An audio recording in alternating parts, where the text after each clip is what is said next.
පොලිසිය එක්ක අඩුවක් කරන් ගිහලා එතන තිබ්බ. අඩේ මම දන්නේ. අනේ උඹලගේ මේ රුපියල් 150 උඹට බ්‍රෑන්ඩඩ් ගස්සන්න මේ 150 නේ බොරු කියන්න එපා. 300යි 200යි 200ක් තියෙනවා. ගුලියක් කම. අයියෝ බුල්ටෝ කරන්න එපා බං. එදත් මතකනේ උඹ කියලා ගැව්වා බුල්ටෝ එක. ඒ දායක නෙමෙයි අද කහ පාට එක තියෙන්නේ. දුකම එකයිනේ බං කොලේ විතරයි නේද? ගුලියක් කාලා වැක්සින් පේන්ටියක් බීලා සිගරට් එකක් ගහලා අම්මෝ ඒක උඹලට තේරෙන්නේ නැහනේ. අද මං ගානේ. හරි මං ගානේ. අරන් ඔව්. යන් මං ගානේ ඒක වැදුනේ තේ උඹලට බ්‍රෑන්ඩඩ් ගස් කරනවා හොටෙල් එකකට ගිහින්. වරෙන් යන්න. වරෙන්ත් ඔය බණේමනේ. ඔබ වරෙන් කොයන්න. වැදුම් නැත්තම් කනවා පස් මේ වරෙන්. ඕ දැන් කීපාරක් පස්සේ ආවේ. මේ ඔමිටන් කෝල් එකක් දාලා එන්න. උඹලා බුල්ටෝ ටික ඔමිටන් අරන් එන්න. ඉතපන්කෝ බුල්ටෝ කියලා කිව්වනේ. කොහොමද බුල්ටෝ උඹලට කවනවද? හෙලෝ අයියේ. Minutes later. පද බං. මෙලෝ රහන්නේ නෑනේ බං.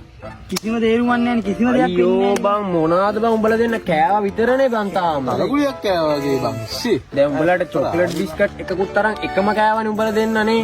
මටවත් දෙන්න දුව. නේද මේකනේ උඹ කියපු විදිහට අපිට මෙතන වැඩිලා කබරය දාලා ඒ හරි හරි. වැටෙන්න ඕන මට වැටෙන්න වදින්න.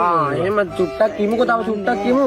තේරුමක් නෑ වදින්නේ නෑ. ඔව් මේ ටාංගෝ. බුල්ටෝ කෑවා අපි බුල්ටෝ කෑවා. හරි හරි ටාංගෝ. ටොපියා සූප් කරා. හරි හරි හරි හරි. 1 hour later. මේ බඩු මොකද? රහන්නේ බුල්ටෝ කෑවා.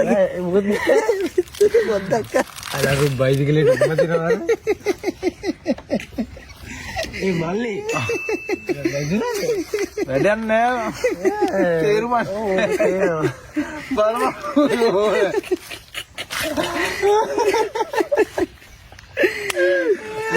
වැදුන්නේ. ටාංගෝ අපි ගෙදර ගිහිල්ලා වැඩි චීනි ප්ලේට් එකක් බොමු.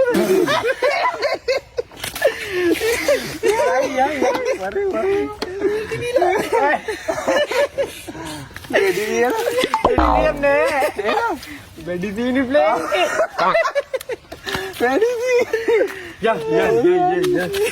මොකේද යන්නේ?